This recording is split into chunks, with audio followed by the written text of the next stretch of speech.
Israel के गजा में जारी बर्बरियत का सिलसिला थम न सका। गजा एक बार फिर धमाकों से गूंज उठा। धमाकों की आवाज़ें आज सुबह सुनी गईं।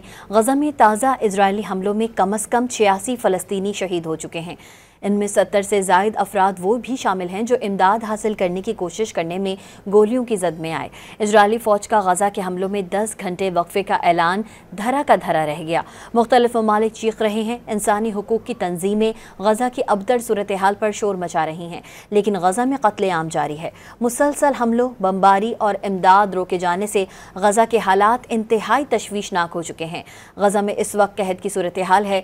हज़ारों लोगों को खुराक, साफ पानी और दवाएं नहीं मिल रही। ग़िज़ाई क़िल्लत की वजह से भी 100 से ज़ायद अफराद जाँ बहक हो चुके। उनमें ज़्यादा तादाद बच्चों की है। गजा में फ़लस्तीनियों की बड़ी तादाद खुराक की शदीद क़िल्लत की वजह से कमज़ोर हो रही है। शीरख्वार बच्चों की हालत ज़्यादा तशवीशनाक है।